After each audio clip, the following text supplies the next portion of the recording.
बच्चों, ग्राफ्स की लर्निंग की आपकी लास्ट वीडियो है। कुछ इम्पोर्टेंट ग्राफ्स मैंने आपको समझाने हैं। सबसे पहले स्ट्रेट लाइन ग्राफ हम समझ लेते हैं।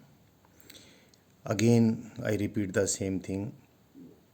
y is some dependent variable, x is independent variable। Straight line को आप देख के भी पहचान सकते हैं। y और x में मैंने एक स्ट्रेट लाइन ग्राफ खींच दिया, तो क्योंकि ग्राफ स्ट्रेट लाइन है, and as I told you from the in the first video of understanding graphs की स्ट्रेट लाइन की चढ़ान, स्ट्रेट लाइन का स्लोप तो लगातार कांस्टेंट रहेगा। तो देखो, इस स्ट्रेट लाइन का मैंने स्लोप निकाल के दिखाया। 2 पॉइंट लिए, यहाँ से लेकर यहाँ तक। इस पॉइंट के ऊपर एक्स कोऑर्डिनेट x1 है, और y कोऑर्डिनेट y1 है। इस पॉइंट पे x कोऑर्डिनेट x2 है, y कोऑर्डिनेट y2 है। कोऑर्डिनेट्स बोल देते हैं, हो सकता है फिजिकल क्वांटिटी, हो सकता है प्रेशर हो कि कोई गैस हो, ये वॉल्यूम ऑफ द गैस हो, तो ये P1 P2 हो जाएगा, ये V1 V2 हो जाएगा। बट जैसे पहले भी मैं बोला, y माने डिपेंडेंट वेरिएबल, x माने इंडिपेंडेंट वेरिएबल। तो यहाँ से यहाँ तक जाने में y में चेंज डेल्टा y, x में चेंज डेल्टा x, तो delta y by delta x जो स्लोप है ग्राफ का वो लगातार कांस्टेंट है, क्योंकि स्ट्रेट लाइन ग्राफ है। इस ग्राफ को मैं पीछे बढ़ा दूँ तो पॉजिटिव x एक्सिस के साथ इस स्ट्रेट लाइन ने जो एंगल बनाया, इस स्ट्रेट लाइन का कोई भी सेगमेंट लें, वो सारे सेगमेंट इस स्ट्रेट लाइन के पॉजिटिव x एक्सिस के साथ सेम एंगल बनाएंगे। इस एंगल का टेंजेंट ले लें तो इस टेंजेंट को भी इस ग्राफ का स्लोप कहेंगे। ये देख लीजिए, ये एंगल थीटा है, ये भी थीटा है। Delta y by delta x is equal to tangent theta. तो कहीं से भी देख लीजिए। तो मैं क्या लिखूँ?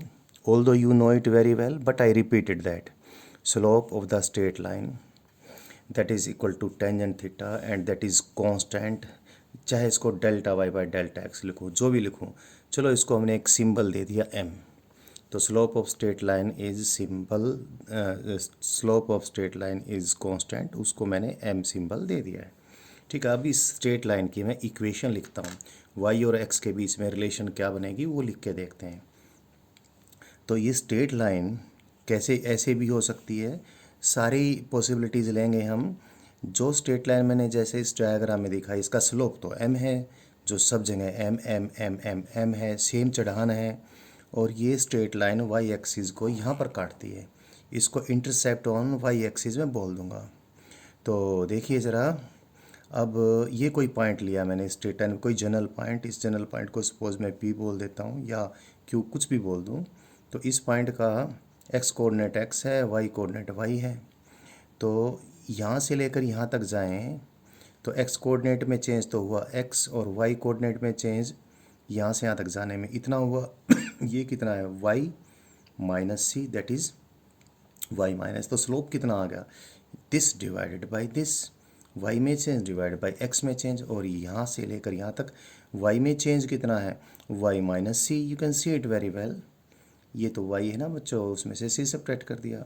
और यहाँ से यहाँ तक जाने में x में चेंज कितना है? इतना है। तो कितना स्लोप आया इसका? इसका स्लोप आ गया y minus c divide by x. लेकिन स्लोप तो लगातार कांस्टेंट है, जिसको मैंने m कह रखा है। तो क्या इक्वेशन बन गई स्ट्रेट लाइन की? इक्वेशन मतलब x की कोई भी वैल्यू पुट करें, y की कोई भी पॉसिबल वैल्यू पुट करें, जो जो पॉसिबल वैल्यूज़ होंगी, कई बार कंडीशंस भी हो जाती हैं, तो x की और y की जो भी पॉसिबल वैल्यूज़ हैं उसको पुट करें इक्वेशन में, और वो इक्वेशन सेटिस्फाई हो जाएगी। So y minus c is equal to m into x, and that is y is equal to m x plus c. तो we got the equation of a straight line. इसको slope intercept form कहते हैं।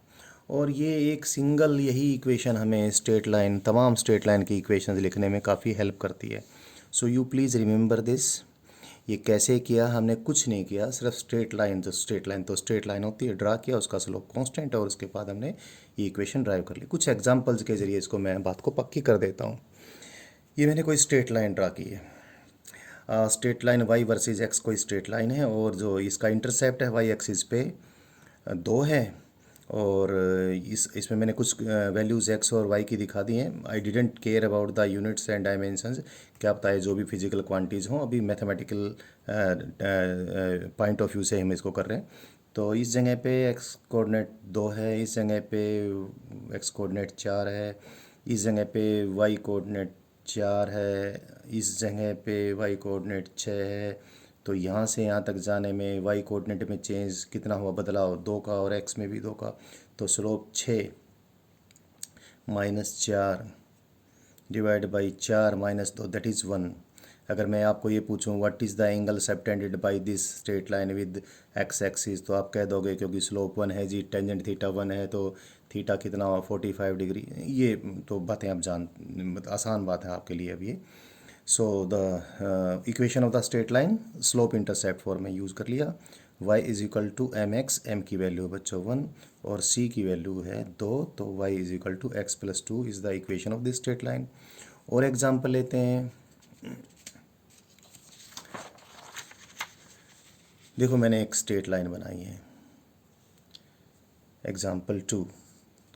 ये straight line इस प्रकार से Y axis के साथ इसका इंटरसेप्ट नेगेटिव डायरेक्शन में -4 पे है, and the straight line makes an angle 37 degree with positive x axis. तो स्लोप कितना आ गया, टेंजेंट 37 जो 3/4 होती है जो आपको मालूम है, और c की वैल्यू कितनी है, -4 है। तो y is equal to m x plus c मैंने ऐसा लिखा, तो y is equal to m की वैल्यू लिख दी मैंने 3/4, x तो x लिखा, c की वैल्यू लिखी मैंने -4। तो ये इक्वेशन बन गई। 4 से दोनों साइड को मल्टीप्लाई करते हैं तो 4y is equal to 3x, and ये लिखने में मैं भी लिख रहा था तो मल्टीप्लाई करना भूल गया हूँ, so that is 16। So the equation of the straight line becomes 4y minus 3x plus 16. So equation of straight line is this. Now from this equation and the previous one you see it's very important कि एक graph between x and y and x or x and y whatever you say will be a straight line when it is like, ये इस प्रकार से देखो, यहाँ पर भी y का कोफिशिएंट कोई कांस्टेंट है, x का कोफिशिएंट कोई कांस्टेंट है, प्लस कोई कांस्टेंट y की भी पावर 1 है, x की भी पावर 1 है। तो कोई अगर y और x में इस प्रकार की कोई रिलेशनशिप है कि ax plus b y plus c, यहाँ पर a और b और c कांस्टेंट्स हों, पॉजिटिव हों चाहे नेगेटिव हों, कैसे भी हों, लेकिन y की भी सिंगल पावर ही मैक्सिमम हो, x की भी सिंगल पावर ही मैक्सिमम हो, x और y का आपस में कोई प्रोडक्ट भी ना हो, तो ऐसी जो इक्वेशन बनेगी उस इक्वेशन को अगर मैं y और x एक्सिस कंसीडर करके फिर ग्राफ प्लॉट करूँ तो ग्राफ स्ट्रेट लाइन बनेगा ही बनेगा। और ऐसी रिलेशनशिप को, क्योंकि इसका ग्राफ y और x का स्ट्रेट लाइन यानी लीनियर ग्राफ होगा, तो ऐसी रिलेशंस को हम लीनियर रिलेशंस भी कह सकते हैं। कह सकते हैं नहीं, कहते हैं, इसको कहेंगे y is linearly dependent on x, या फिर उल्टा भी x is linearly dependent on y। तो लीनियर रिलेशनशिप, ये लीनियर लाइन जैसी linear relationship in x and y आ गई है। तो ये चीज़ आपने ये सारी लिख दी है, मैंने आपको बता दिया है। The graph of y with respect to x is a straight line और y is equal to m x, यानी जब भी ग्राफ y और x का कोई स्ट्रेट लाइन होगा तो स्ट्रेट लाइन की इक्वेशन चाहे ऐसे लिख दें, y is equal to m x plus c जो कि स्लोप इंटरसेप्ट फॉर्म में है, या फिर ये इस प्रकार से कुछ आ जाएगी, ये a y plus b x plus c is equal to 0 type. So you please remember this. अभी मैं कुछ एग्जांपल्स लेके और क्लियर कर देता हूँ आपको। वी से वाई ये मैं बता चुका हूँ आपको, मैंने लिखा है। जो एक बहुत बढ़िया एग्जांपल लेते हैं बच्चों। देखो again I tell you, hardly you will find, जब सिर्फ और सिर्फ काइनेमेटिक्स में जब एक्स एंड वाई कोऑर्डिनेट्स होंगे तो पार्टिकल मूव करेगा एक्स वाई प्लेन में, तब एक्स और वाई ही ज़्यादा होंगे। अदरवाइज़ हर तरह की फ़िज़िकल क्वांटिटीज़ होंगी, उनके बीच रिलेशन निकालना है, कभी प्रेशर और वॉल्यूम के बीच, कभी वॉल्यूम और टेम्परेचर के बीच, कभी चार्ज डेंसिटी और रेडियस के बीच, distance from a particular point के बीच। तो सब चीज़ें हमने निकालनी हैं। तो हर मैथमेटिकल टोटका या तरीका हमारे पास हथियार होना चाहिए, वो हम सिखा रहे हैं आपको। तो ये एक इम्पोर्टेंट है, क्वेश्चन भी है, और ये प्रॉब्लम अच्छी, कभी एक बड़ी प्रॉब्लम का पार्ट होगा ये। आप देखें, राइट द, क्या है ये, write the equation of straight line which shows the dependence of charge density rho upon are.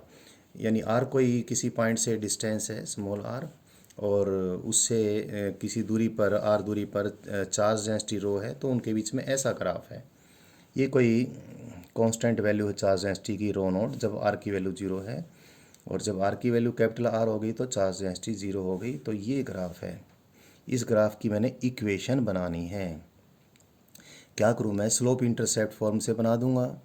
तो ऐसा करें, पहले तो यहाँ इस ग्राफ का स्लोप देखें। आप देख सकते हो ये चढ़ान नहीं, ये ढलान है, यानी ये स्लोप नेगेटिव है। फिर भी स्लोप निकालूँ, स्लोप निकालने के लिए क्या करूँ मैं, इसमें y की जगह तो रो है बच्चों, और x की जगह r है। मैंने बताया y और x तो बहुत कम आएगा, तकरीबन तो डिफरेंट डिफरेंट फिजिकल क्वांटिटीज आएंगी। तो पहले मैं यहाँ से इस ग्राफ को यहाँ से यहाँ तक देखकर इसका स्लोप नहीं, कोई भी दो पॉइंट ले लूँ, एक पॉइंट ये ले लूँ, एक ये ले लूँ। तो यहाँ पर y की वैल्यू, y मतलब रो की वैल्यू कितनी, जिसको y2 कहा मैं, 0। और फिर y2 माइनस y1, इस पॉइंट को 1 बोल दूँ, इसको 2 बोल दूँ, किसी को भी 1 किसी को भी 2 बोल सकते हो आप। तो इसको मैंने 2 बोला, तो 2 पे y की वैल्यू कितनी, y मतलब रो की वैल्यू कितनी, 0। 1 1 ये पॉइंट लिए, यहाँ पर y की वैल्यू यानी रो की वैल्यू कितनी, रो नोट, तो 0 minus rho note, y2 minus y1 divide by x2 minus x1, इस पॉइंट को 2 बोला है, यहाँ पर x2 यानी r की वैल्यू कितनी है, r है, और यहाँ पर x की वैल्यू यानी x1 कितना भाई, 0 है। तो इसका स्लोप कितना आ गया बच्चों, minus rho note divide by r, इसका स्लोप आ गया है। और इंटरसेप्ट देखें, y एक्सिस पे रो नोट है, तो स्लोप इंटरसेप्ट फॉर्म यूज़ कर लिया मैंने, y is equal to m x plus c. इस स्लोप इंटरसेप्ट फॉर्म को मैं यूज़ करूँगा, तो y की जगह तो लिख दिया मैंने क्या, रो, m की जगह अभी m निकाला ना मैंने, क्या निकाला बच्चों, minus rho note divide by r।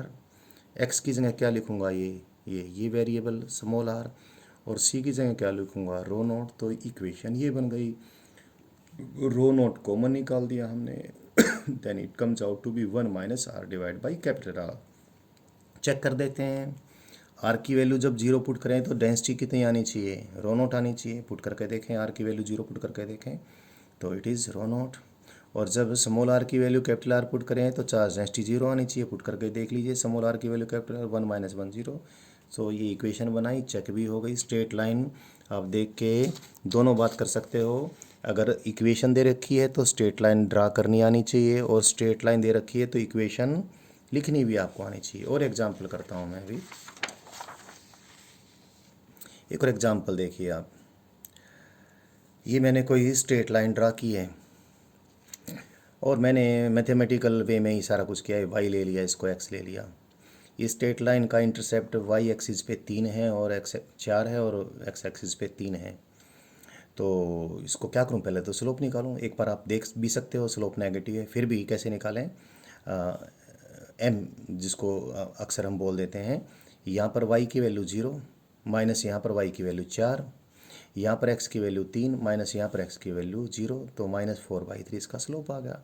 Intercept on y axis क्या है, 4 है, तो स्लोप इंटरसेप्ट यूज़ कर ली फॉर मैंने, y is equal to m x plus c, y is equal to -4/3 into x plus 4। तो ये हमारी इसकी इक्वेशन बन जाएगी। ठीक है, एक एग्जांपल देते हैं, और ये भी इम्पोर्टेंट है जो मैंने, ये हम जब आपको आगे पढ़ाएंगे हीट एंड थर्मोडायनेमिक्स में, तो इस प्रकार की चीज़ें बहुत होंगी। तो जैसे एक ग्राफ बनाया है मैंने, स्ट्रेट लाइन ग्राफ, इसमें सारी वैल्यूज़ लिख रखी हैं, कहाँ पर प्रेशर कितना है, वॉल्यूम कितना है, और पूरा सॉल्यूशन करके दे रखा है। तो you please check it, actually this is an exercise for you, मैंने पूरा सॉल्व करके डाल दिया है। तो स्ट्रेट लाइन मैंने आपको बता दी है, सिखा दी है स्ट्रेट लाइन की कैसी इक्वेशन होगी और किस प्रकार से बनाएंगे। नेक्स्ट इम्पोर्टेंट ग्राफ आपको बताऊं, that is parabola. It's very important, let us learn it. पहले तो एक बार देख लेते हैं एक ग्राफ और डिपेंडेंस, क्योंकि मेरे लिए ग्राफ डिपेंडेंस है, डिपेंडेंट वेरिएबल इंडिपेंडेंट वेरिएबल पे किस प्रकार डिपेंड करेगा वो डिपेंडेंस समझना है। सो ए ग्राफ और dependence of y with respect to x will be a parabola if y is quadratic function of x, यानी वाई यदि एक्स का क्वाड्रेटिक फंक्शन है, वाई की तो इसमें सिंगल ही पावर है, लेकिन एक्स की इसमें पावर तो होनी चाहिए। लेकिन ध्यान ध्यान रखने, क्वाड्रेटिक फंक्शन तभी हो पाएगा बच्चों जब एक्स स्क्वेयर का कोफिशिएंट ज़ीरो ना हो। So if y is a quadratic function of x, यहाँ पर a b c are constants, लेकिन ए ज़ीरो नहीं होना चाहिए, बी बेशक ज़ीरो हो जाए, सी भी बेशक ज़ीरो हो जाए। Such a graph that is parabola. इस ग्राफ में एक बात ध्यान रखना, अभी करके आपको बता रहा हूँ मैं आगे। ये ग्राफ यदि y है किस में क्वाड्रेटिक, x में क्वाड्रेटिक है, तो इस ये जो ग्राफ जो पैराबोला बनेगा ये y एक्सिस के पैरेलल कोई स्ट्रेट लाइन होगी, उसके अबाउट सिमेट्रिकल बनेगा। ये नहीं y एक्सिस के पैरेलल कोई लाइन होगी तो आधा इधर होगा आधा इधर होगा, इस प्रकार से। मैथमेटिकली तो सारी बातें पॉसिबल होती हैं, फिजिकल सिचुएशन में कई बार कुछ नेगेटिव वैल्यूज़ पॉसिबल नहीं होती, तो फिर आधी ही पैराबोला रह जाएगी। वो सिचुएशंस भी हम समय के साथ आपको लर्न करवाएंगे, बट फिलहाल आप इस मैथमेटिकली देखें तो ऐसी जो पैराबोला होगी वो वाई एक्सिस के पैरेलल कोई स्ट्रेट लाइन होगी, उसके अबाउट सिमेट्रिकल होगी। तो ये थोड़ा सा यहाँ से आपने ध्यान, line of symmetry is called, और जिस लाइन के अबाउट पैराबोला सिमेट्रिक होगी, सिमेट्रिक माने जैसी इस तरफ है वैसी ही उस तरफ है, तो उसको हम एक्सिस ऑफ पैराबोला कहेंगे। पैराबोला वगैरह ये सब चीज़ें मैथमेटिक्स में बच्चे अच्छे से पढ़ते हैं। मेरा मैथमेटिक्स के हिसाब से करवाने के बजाय फोकस ये है कि इनको यूज़ आप फिजिक्स में कैसे करें वो आप सीख जाएं। फिर भी मैं आपको बता रहा हूँ। ऐसा भी हो सकता है बच्चों, graph of y versus x will also be a parabola if x is quadratic function of y। ऐसा भी हो सकता है बच्चों कि x is equal to a y square plus b y plus c. इसमें भी a जीरो नहीं होना चाहिए, और a और b और c कॉन्स्टेंट्स हैं, b बेशक ज़ीरो है, c बेशक ज़ीरो हो, लेकिन वाई स्क्वेयर का कोफिशिएंट ज़ीरो नहीं होना चाहिए। तो ये भी एक पैराबोला है।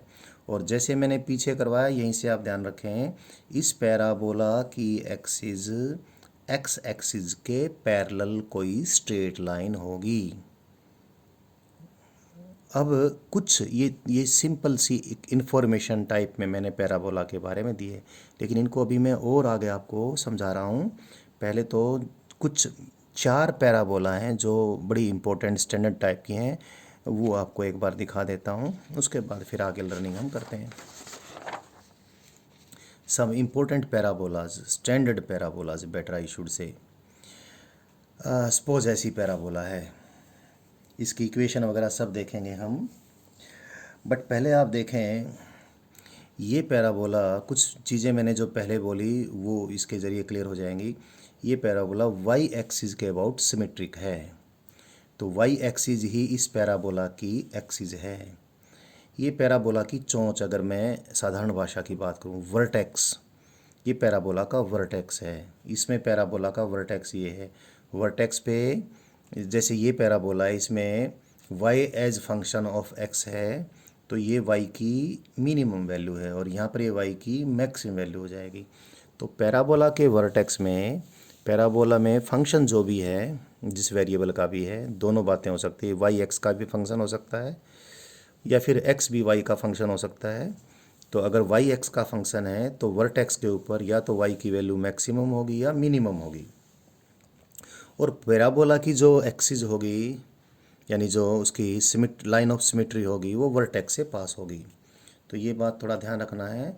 इस पैराबोला की इक्वेशन देखें, y is equal to a x square where a is positive constant.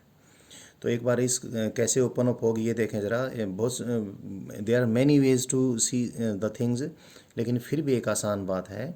इसमें मैं अगर एक्स स्क्वेयर को देखूँ तो एक्स स्क्वेयर तो y बाई ए आ गया, और क्योंकि a तो पॉजिटिव है और भैया x का स्क्वायर नेगेटिव तो हो नहीं सकता है, तो ये चीज़ नेगेटिव, अगर मान लिया नेगेटिव होगी तो उसका स्क्वायर रूट कैसे लेंगे, तो एक्स स्क्वायर जो भी कुछ आएगा वो कुछ ना कुछ तो पॉजिटिव आएगा ही आएगा। तो अगर a पॉजिटिव है तो y को नेगेटिव वैल्यू मिल ही नहीं सकती, y पॉजिटिव ही होना पड़ेगा। सो y cannot be negative because x square cannot be negative. The parabola is open up along positive y axis. तो ये पैराबोला किधर ओपन होगी, पॉजिटिव y एक्सिस के अलोंग ओपन होगी। इसी प्रकार से ऐसी पैराबोला को देख लीजिए, इसकी इक्वेशन ये बनेगी, इसका वर्टेक्स यहाँ पर ये y की वैल्यू मैक्सिमम है, यहाँ पर y की वैल्यू मिनिमम थी। तो इस पैराबोला को देखें ज़रा, ये इज ए पॉजिटिव कांस्टेंट है, तो एक्स स्क्वेयर की वैल्यू मैंने लिख के देख ली, क्या आ गई, -y/a आ गई, क्योंकि एक्स स्क्वेयर तो पॉजिटिव आएगा, तो ये साइड तो पॉजिटिव ही होनी चाहिए, तभी होएगी जब y को नेगेटिव वैल्यू मिले, क्योंकि ए तो पॉजिटिव है, तो नेगेटिव वैल्यू y की होगी तभी तो ये पॉजिटिव बनेगा ना। तो ऐसे ही पैराबोला किधर ओपन अप होएगी, इसका माउथ किधर होगा, नेगेटिव वाई एक्सिस के अलोंग इसका माउथ होगा, ये नीचे की तरफ ओपन अप होएगी, और ये इसकी एक्सिस ऑफ, ये बात मैंने आपको बताई दी, ये एक्सिस ऑफ सिमेट्री है। ऐसी ही दो पैराबोला और हैं, ये तो वाई एक्सिस के अबाउट सिमेट्रिकल पैराबोला थी, और एक्स एक्सिस के अबाउट सिमेट्रिकल पैराबोला भी आपको दिखाएं। फिर एक जनरल बात करेंगे।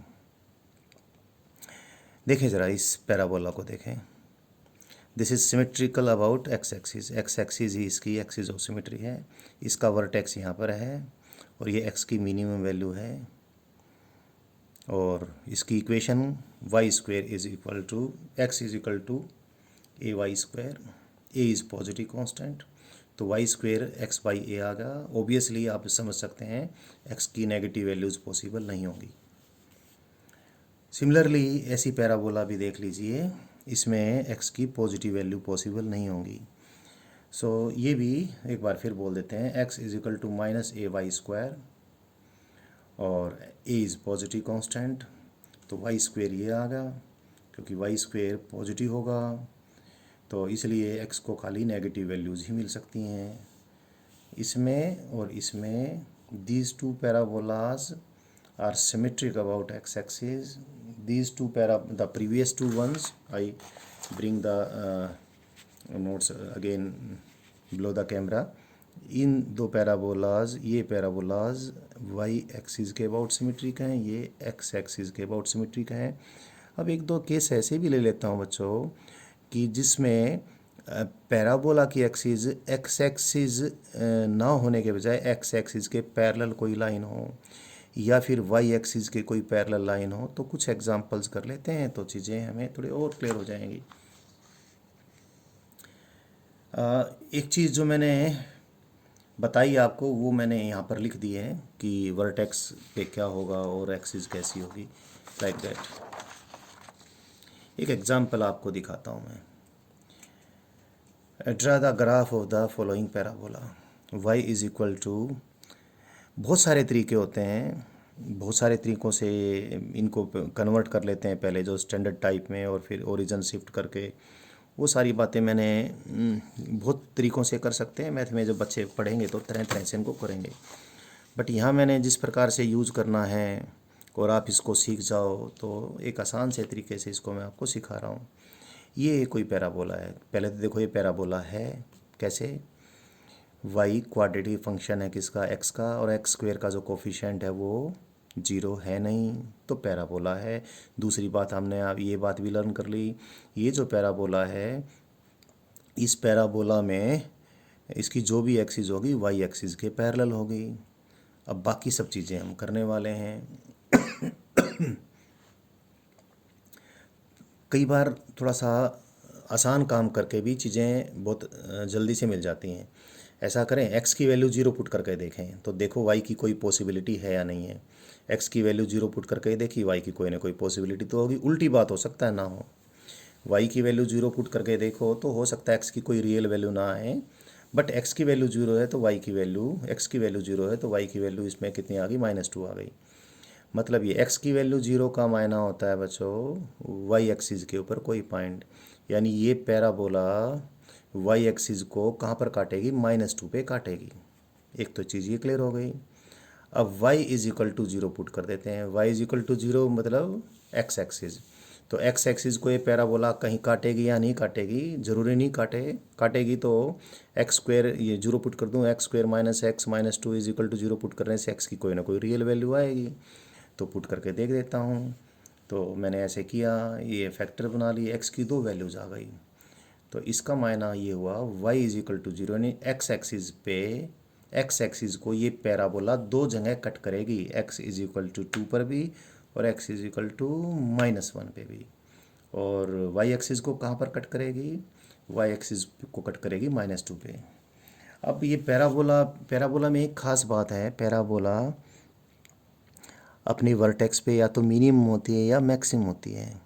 तो पैराबोला में जो भी फंक्शन है, जैसे इसमें वाई फंक्शन है किसका, एक्स का, तो वर्टेक्स पे वाई की वैल्यू या तो मैक्सिमम होगी या मिनिमम होगी।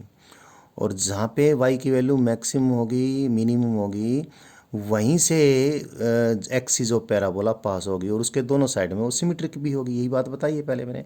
इसको देखो अभी पूरा चेक भी कर देते हैं। अब क्या करें बच्चों, ये देखने के लिए कि कहाँ पर इसका वर्टेक्स है, यानी कहाँ पर वाई की मैक्सिमम या मिनिमम वैल्यू, तो क्या करेंगे, वही जो बार बार बताएं हम आपको, क्या d y by d x निकालेंगे, डिफ्रेंशिएट करेंगे वाई को with respect to x. Maximum और मिनिमम पे रेट ऑफ चेंज 0 होती है, तो हमने डिफ्रेंशिएट कर दिया। देखो डिफ्रेंशिएट किया इसको, क्या आ गया डिफ्रेंशिएशन, एक्स स्क्वेयर का 2x आ गया, ये 1 आ गया, 2 का 0 हो गया, 2x - 1। तो d y by d x को 0 पुट कर दिया, यानी पैराबोला के स्लोप को 0 पुट कर दिया। तो 2x - 1 को d y by d x से 2x - 1 इसको 0 पुट किया, तो x की वैल्यू कितनी आ गई, 1/2। x की वैल्यू 1/2 पर पैराबोला का वर्टेक्स है, और यहीं से पैराबोला की एक्सिस ऑफ सिमेट्री यानी पैराबोला की एक्सिस पास हो जाएगी, जो कि वाई एक्सिस के पैरेलल लाइन होगी। यानी वाई एक्सिस के पैरेलल लाइन कौन सी, x = 1/2, ये लाइन पैराबोला की इसकी एक्सिस होगी। और यहाँ पे ये पैराबोला मैक्सिमम है या मिनिमम है, कैसे जज करेंगे, सेकंड डेरिवेटिव लेकर। फर्स्ट डेरिवेटिव तो ये था, दोबारा डिफरेंशिएट किया तो 2 आ जाएगा, और 2 तो पॉजिटिव है क्योंकि सेकंड डेरिवेटिव y का with respect to x positive है। तो ये जो कंडीशन मैक्सिमम या मिनिमम की निकली, ये कौन सी कंडीशन निकली, मिनिमम की, यानी x = 1/2 पर y की वैल्यू मिनिमम है। और y की मिनिमम वैल्यू कितनी है, इसमें x की वैल्यू कितनी पुट कर दें, जो यहाँ पर आई थी 1/2 पुट कर दें, तो 1/2 का स्क्वायर -1/2 -2 दैट इज़ -9/4। तो पैराबोला का वर्टेक्स यहाँ पर है साहब 1/2 पे, and a line x = 1/2 parallel to y axis is the axis of the parabola. और वर्टेक्स पे पैराबोला में y की वैल्यू मिनिमम है, और मिनिमम वैल्यू कितनी, -9/4। तो इन सब बातों को ध्यान में रख के पैराबोला हमने ड्रा कर दी। तो पैराबोला देखो कैसी बनेगी, yes it is here, see the parabola। ये देखें, this is the straight line, ये मैंने एक्स एक्सिस बनाई, ये वाई एक्सिस बनाई, ये 0 0 ओरिजन, ये 1, ये हाफ, यानी x = 1/2, ये x = 2, ये x = -1। हमने ये बताया था कि x = 1/2, ये जो लाइन है ये पैराबोला की एक्सिस ऑफ सिमेट्री है। इसका वर्टेक्स कहाँ पर है, यहाँ पर है। यहाँ पर x की वैल्यू तो है 1/2 और y की वैल्यू यहाँ पर आई थी -9/4, अभी हमने आपको दिखाया था, ठीक है भाई। और ये पैराबोला इसके अबाउट सिमेट्रिक है, यानी यहाँ से अब हमने सब कुछ कैलकुलेट किया है। अब एक बात कंफर्म हो जाएगी कि एक्सिस के अबाउट ये सिमेट्रिक है। कैसे, हमने ये देखा था बच्चों, मैं वापस कागज़ कैमरे के आगे ले आता हूँ। हमने देखा था कि x = 2 और x = -1 से पैराबोला पास होगी। ये है x = 2, ये है x = -1, और ये पैराबोला की एक्सिस। तो ये पॉइंट और ये पॉइंट एक्सिस से बराबर दूर होने चाहिए। देखो ये तो है कितना, ये तो है 1/2 और ये -1, तो ये हो गया 1.5, ये भी कितना होगा 1.5। यानी पैराबोला के ये पॉइंट भी और ये पॉइंट भी एक्सिस से बराबर दूरी पर। सारे पॉइंट पैराबोला पे कोई और पॉइंट ले लीजिए चाहे बेशक से, एक पॉइंट चाहिए यहाँ ले लीजिए, एक यहाँ ले लीजिए, तो ये वाला पॉइंट पैराबोला के एक्सिस से जितना दूर होगा उतना ही ये वाला पॉइंट भी होगा। तो ये पैराबोला हमने प्लॉट करके बता दी है, और पैराबोला को थोड़ा आप और भी समझ गए हैं। और एक एग्ज़ाम्पल और ले लेते हैं, ये एग्ज़ाम्पल खूब बढ़िया है। अगला एग्ज़ाम्पल जो मैं लूँगा इसको आप लर्न करेंगे काइनेमेटिक्स में। इस प्रकार की चीज़ें आपने देखनी है बार बार फिजिक्स में। So take see the example, a particle is moving along x-axis with its position time relationship given by this। आप इन चीज़ों से अभी घबराना मत, आगे लर्न करेंगे। पैराबोला के एग्जाम्पल के रूप में आपको बता रहा हूँ। So the relationship is like this. मैं ये रिलेशनशिप लिखते वक्त बच्चों देखो डायमेंशंस का ध्यान नहीं रखा हूँ, वो लिखूंगा तो लंबा चौड़ा काम फैल जाएगा। एक्स यहाँ पर पोजीशन को रिप्रेजेंट करता है तो ये मीटर्स में होगा, टाइम टी टाइम को रिप्रेजेंट करता है तो सेकंड्स में होगा। यहाँ पर जो भी मल्टीप्लायर्स हैं उनकी कोई ना कोई डायमेंशन होगी जिससे डायमेंशनली करेक्ट हो जाए। मैंने बोल दिया है लेकिन लिखा नहीं है, लंबा चौड़ा हो जाएगा, इसलिए मैथमेटिकल सिंप्लीफिकेशन के लिए ऐसे ही लिख दिया। हमने क्या करना है, पोजीशन टाइम ग्राफ ड्रा करना है। तो आप देखें भाई बच्चों, पोजीशन टाइम का क्वाड्रेटिक फंक्शन है। इसका मतलब पोजीशन और टाइम के बीच जो ग्राफ आएगा पैराबोला आएगा, नंबर एक बात। और क्योंकि एक्स की टर्म इसमें लीनियर है इसलिए इस पैराबोला की एक्सिस और टी स्क्वेयर इधर कर दें।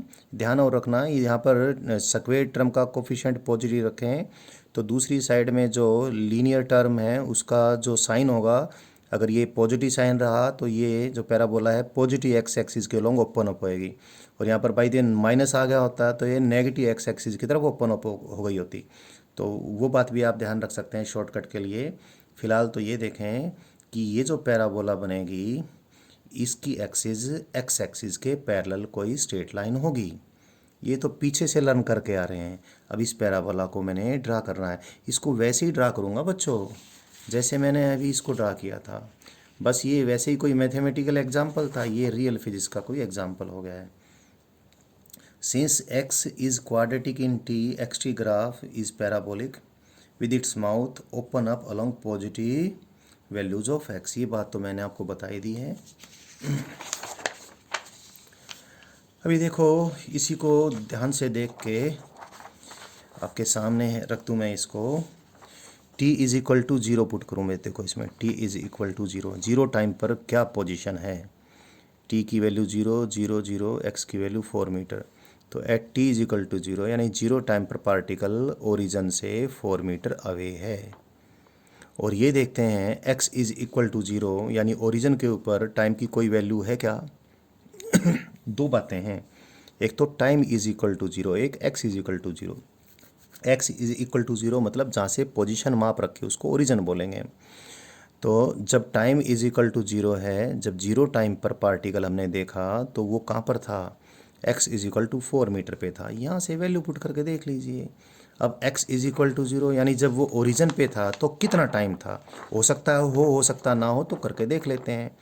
तो t की x की वैल्यू 0 पुट करी, t square minus 4t plus 4 is equal to 0 आ गया। तो ये तो t माइनस 2 का होल स्क्वेयर है, तो t is equal to 2 second. यानी जब समय 2 सेकेंड था तब पार्टिकल ओरिजिन पे था यानी उसका एक्स कोऑर्डिनेट 0 था।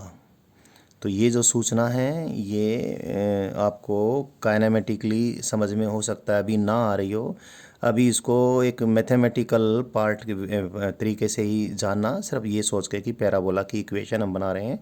लेकिन थोड़ा सा कोशिश करें कि आगे भी इसको कैरी करके लेकर जाएं। काइनेमेटिक्स में इस प्रकार की चीज़ें होंगी। तो एक बार रिपीट कर देता हूँ, जीरो टाइम पर पार्टिकल की पोजीशन 4 मीटर अवे है ओरिजिन से, ठीक है। और लेकिन वो ओरिजिन पे कब था, यानी जीरो उल्टी बात आ रही है, देखो जीरो टाइम पर तो ओरिजिन से ये 4 मीटर अवे था, लेकिन ओरिजिन पे कब आ रहा है, 2 सेकंड बाद, यानी वो ओरिजिन की तरफ चल रहा है। अगर इसको समझें तो हम, कोई बात नहीं, ये समझ में ना आए तो कोई नहीं, हमने ग्राफ प्लॉट करना समझ जाएंगे। तो particle is at x is equal to 0 at t is equal to 2 second. अब बाकी सब चीज़ करने के लिए हमने क्या करना पड़ेगा, इसका वर्टेक्स ढूंढना पड़ेगा पैराबोला का। वर्टेक्स ढूंढने के लिए एक्स की वैल्यू मैक्सिमम या मिनिमम ढूंढनी पड़ेगी, यानी dx बाई डी टी करना पड़ेगा। dx बाई डी टी कर दिया, कितना आ गया भैया, ये 2t माइनस 4 आ गया। dx बाई डी टी और सेकेंड डेरिवेटिव लिया जो कि क्या आया, पॉजिटिव आया। इसको दोबारा डिफ्रेंशिएट कर दिया, 2 माइनस 0 पॉजिटिव आ गया। तो इससे जो भी t की वैल्यू आएगी, t की उस वैल्यू के ऊपर, क्योंकि सेकेंड डेरिवेटिव पॉजिटिव है तो x की वैल्यू मिनिमम निकलेगी। तो putting dx by d t is equal to 0, तो t की वैल्यू 2 सेकंड आ गई। और 2 सेकंड पे तो वो ओरिजिन पे था, अभी हमने देखा। तो 2 सेकंड पे जो x की वैल्यू आएगी वो x की मिनिमम वैल्यू आएगी। तो x की मिनिमम वैल्यू कितनी आ गई, 0 मीटर। यानी 2 सेकंड पे 2 सेकंड वाली जो पोजीशन है वहाँ पर x की वैल्यू जो कितनी आई, x की वैल्यू 0 मीटर आ गई। तो x की वैल्यू 0 मीटर वाली जो लाइन है, एक minute, T x T T की वैल्यू एक्स की मिनिमम वैल्यू 0 मीटर है, यानी वो उसका वर्टेक्स बन गया। लेकिन वर्टेक्स कहाँ बना है? T is equal to 2 second पे। तो t is equal to 2 second वाली जो लाइन है जो कि एक्स एक्सिस के पैरेलल होगी वो पैराबोला की एक्सिस हो जाएगी। तो ये सारा कुछ जो जैसे पहले किया था वैसे ही हम ग्राफ प्लॉट कर रहे हैं। So axis of the parabola is parallel to x axis along t is equal to 2 second. मैंने बता दिया, लिखा भी है इसमें। तो नोट एक चीज़ है जो मैं एक बार बता देता हूँ। Since a parabola is symmetric about its axis, t x at t is equal to 0 will be same as x at t is equal to 4 second. क्योंकि ये भी चेक करवा देंगे, ये पैराबोला की एक्सिस है जैसे पहले चेक करवाया था। तो ये इसकी एक्सिस ऑफ सिमेट्री है। तो ये 2 सेकेंड वाले टाइम से पास हो रही है। 0 सेकेंड का टाइम इससे 2 सेकेंड पीछे है। तो 0 सेकेंड के टाइम पर जो एक्स की वैल्यू है वही एक्स की वैल्यू यहाँ से 2 सेकेंड बाद यानी 4 सेकेंड पे भी होनी चाहिए। पुट करके देख लीजिए, इसमें टी की वैल्यू कितनी पुट करके देख लीजिए, 4 सेकेंड पुट कर लीजिए। 4 चौक 16, 16, 16 माइनस 16 0 और प्लस 4 यानी एक्स की वैल्यू 4 मीटर आई। तो एक्स की वैल्यू 4 मीटर 0 सेकेंड पे भी है, एक्स की वैल्यू 4 मीटर 4 सेकेंड पे भी है। यानी ये पैराबोला एक्सिस के अबाउट इधर भी सेम एक्स की वैल्यूज़ हैं, मतलब सिमेट्रिक है। ये बात हो गई है। अब इसको पैराबोला को हमने प्लॉट कर दिया जैसे पिछली वाली किया था। यहाँ पर तो वर्टेक्स आ गया, इसकी लाइन ऑफ सिमेट्री आ गई। कहाँ से पास हो रही है? ये 4 मीटर से पास हो रही है। तो बाकी चीज़ें आपको समझ में आ गई होंगी। तो एक पैराबोला का हमने ऐसा एग्जाम्पल लिया जो काइनेमेटिक्स में हमने ये यूज़ भी करना है। पैराबोला मैंने बता दिया है और धीरे धीरे हम जो लर्न करते रहेंगे चीज़ों को और बताते रहेंगे साथ साथ। एक बार पैराबोला से आपका परिचय हो गया है। अभी उसके बाद मैं अगला इम्पोर्टेंट ग्राफ बताऊंगा बच्चों आपको, सर्कल का। Circle, you know what is a circle. तो एक्स और वाई के बीच कोई ग्राफ है, वो सर्कल अगर होगा तो दिखेगा भी सर्कल। उसकी जो इक्वेशन बनेगी, जो जनरल इक्वेशन बनेगी, इस टाइप की बनेगी, एक्स माइनस एच का whole square plus y minus k का whole square is equal to a square. ये खोल के इसको एक्सपेंड करके जैसे लिखना चाहो हम लिख लेंगे, बट मेरे लिए इतना ही, आपके लिए फिजिक्स में इतना ही जानना ज़रूरी है। इस सर्कल, अब दो मैं बातें करूँगा। इस circle with centre at origin, कोई ऐसा सर्कल है जिसका सेंटर ओरिजिन ऑफ कोऑर्डिनेट्स पे ही है, यानी जहाँ पर एक्स की वैल्यू भी 0 है, वाई की वैल्यू भी 0 है। सपोज ए रेडियस का सर्कल है। तो सर्कल पे कोई भी पॉइंट लिया मैंने जिसका एक्स कोऑर्डिनेट एक्स है, वाई कोऑर्डिनेट वाई है। देखें जरा, ये तो वाई हो गया और ये एक्स हो गया। पाइथागोरस थ्योरम लगा दिया आपने, y square plus x square is equal to a square. So this is the equation of the circle. So simple. X square plus y square is equal to a square is the equation of a circle whose centre is at origin and whose radius is a. हो सकता है circle ऐसा भी तो हो बच्चों जिसका centre origin पे होने के बजाय कहीं शिफ्ट हो गया है। तो ये सर्कल है, रेडियस उसकी ए है, लेकिन इसका एक्स कोऑर्डिनेट तो है एच और वाई कोऑर्डिनेट है के। ये कोई जनरल पॉइंट लिया मैंने जिसका एक्स कोऑर्डिनेट एक्स है, वाई कोऑर्डिनेट वाई है। तो इस जनरल पॉइंट का जो एक्स कोऑर्डिनेट यहाँ से यहाँ तक का एक्स डिस्टेंस है और ये कितना एच है। तो ये जो है ये वाला पार्ट कितना बच गया? एक्स माइनस एच बच गया। ये कोई पॉइंट है सर्कल पे जनरल जिसका एक्स कोऑर्डिनेट एक्स है, यानी यहाँ से यहाँ तक की दूरी एक्स है। सेंटर का कोऑर्डिनेट सब्ट्रैक्ट कर दिया तो ये क्या आ गया? X minus H. ये इसका वाई कोऑर्डिनेट है, ये वाई कोऑर्डिनेट की लंबाई। वाई कोऑर्डिनेट में से हमने सेंटर का वाई कोऑर्डिनेट यानी के सब्ट्रैक्ट कर दिया तो ये आ गया y minus k. Pythagoras theorem लगा दें, वाई माइनस के का square plus x minus h का square is equal to a square. So x minus h square plus y minus k square is equal to a square. Here a is the radius, is the equation of a circle जिसका centre origin पे होने के बजाय centre के coordinate क्या है? H के हैं और रेडियस ए है। तो सर्कल से रिलेटेड जितनी भी सूचनाएं मिलेंगी हमें इससे प्राप्त हो जाएंगी। अब तुम ये सोच सकते हो कि जो सर्कल कहाँ यूज होएगा। पैराबोला को हमने दिखाया, काइनेमेटिक्स वगैरह हम स्टडी करेंगे, ये सब चीज़ें यूज हो रही हैं, यूज होनी है बार बार। इसीलिए इनकी सारी इक्वेशंस सब, स्ट्रेट लाइन तो बहुत ही ज़्यादा यूज है, पैराबोला भी बहुत, ये सारी खूब यूज़ होनी है। तो देखकर डिपेंडेंट वेरिएबल और इंडिपेंडेंट वेरिएबल के बीच, एक्स और वाई के बीच में रिलेशनशिप देखकर भी आपको समझ में आना चाहिए कि ये ग्राफ इनके बीच कैसा बनेगा। और भाई जो ये ग्राफ ही दे रखा है तो फिर आप देखते समझ ही जाएंगे ग्राफ कैसा है, स्ट्रेट लाइन है या पैराबोला है या सर्कल है। अब लास्ट हाँ, लास्ट से दो चीज़ें बचती हैं बच्चों, एलिप्स एंड हाइपरबोला, वो मैं आपको बताता हूँ। कोई सर्कल है, सर्कल को थोड़ा या तो इधर से पिचका दें या इधर से पिचका दें, तो आकृति उसकी थोड़ी टेढ़ी हो जाएगी, तो उसको एलिप्स बोल देंगे। मैं ज़्यादा एलिप्स के डिटेल में मैथमेटिक्स के हिसाब से नहीं करवा रहा हूँ, वो जो बच्चा मैथमेटिक्स में पढ़ेगा करेगा। जितना आप लोगों ने यूज़ करना वो थोड़ा बहुत, और भी अगर ज़रूरत पड़ेगी तो हम तब और बता देंगे। फ़िलहाल ये मैंने एलिप्स बनाया है। अगर ये सर्कल होता तो भैया वाई एक्सिस के ये इसका एलिप्स का सेंटर है, जैसे सर्कल का सेंटर ओरिजिन पे था। अगर मैं सर्कल की इक्वेशन वापस आपको लिख के दिखाऊं, तो सर्कल की ये जो इक्वेशन है, ये इसको ऐसे भी तो लिख सकते हैं ना बच्चों, ये ऐसे भी तो है, x square by a square plus y square by a square is equal to 1। तो एक्स स्क्वेयर के डिवाइडेड बाई भी ए स्क्वेयर हो, वाई स्क्वेयर के डिवाइडेड बाई भी ए स्क्वेयर हो, और ये 1 आता तो सर्कल है। लेकिन इन दोनों में से एक बिगड़ जाए, या तो ए बिगड़ जाए या ये वाली ए बिगड़ जाए, ये ए स्क्वेयर यूँ का यूँ रहे और ये स्क्वेयर के बजाय बी स्क्वेयर हो जाए, तो फिर वाई की मैक्सिमम और मिनिमम वैल्यू जो होगी वो ए के बजाय, यहाँ पर देखो एक्स की मैक्सिमम वैल्यू भी ए है, वाई की मैक्सिमम वैल्यू भी ए है, वाई की मिनिमम वैल्यू भी माइनस ए, ऐसे। तो अगर हम ऐसा कर दें तो y की मैक्सिमम वैल्यू b रह जाएगी, मिनिमम माइनस b रह जाएगी, x की वैल्यू तो एक ही रही। तो यहीं से थोड़ा जान सकते हैं कि ये जो इक्वेशन थी ये थी x square by a square plus y square by a square, तो y square by a square के बजाय y square by b square हो जाएगी। तो ऐसी इक्वेशन आ जाएगी। तो ये एलिप्स की इक्वेशन है, और भी होंगी, बट मैंने बताया मुझे उतना ही बताना है जितना हमने फिजिक्स में यूज़ करना है। एक दो बार इससे कुछ ज़्यादा भी यूज़ करेंगे तो तब उसी वक्त हम उस प्रकार से इक्वेशन को बनाकर आपको समझा देंगे। तो ये जो इक्वेशन ऑफ एलिप्स बनी है, अगर ए बड़ा है बी से तो ए को बोलें, ये इस लाइन को बोलेंगे इसकी मेजर एक्सिस को बोलेंगे माइनर एक्सिस, छोटी बड़ी। ए को बोलेंगे मेजर एक्सिस का आधा यानी सेमी मेजर एक्सिस, बी को बोलेंगे माइनर एक्सिस का आधा यानी सेमी माइनर एक्सिस। ये सारा कुछ बता दिया है मैंने। एक चीज़ और भी, सर्कल का एरिया कितना होता है बच्चों? सर्कल का एरिया होता है कितना, पाई इंटू रेडियस का स्क्वायर। जैसे सर्कल का एरिया लिखूँ मैं पाई इंटू रेडियस का स्क्वायर, यानी पाई इंटू ए। तो एलिप्स का एरिया की मुझे ज़रूरत पड़ेगी। एलिप्स का एरिया भी कैसे लिख दूँ, पाई इंटू ए, अगर ए और बी बराबर होते तो, लेकिन ए और बी बराबर नहीं है, तो पाई इंटू ए इंटू बी। तो एलिप्स का एरिया आप याद रखना, सर्कल के एरिया से इसको याद करने की आप कोशिश कर सकते हो। So that is about ellipse, जो मुझे आपको बताना था।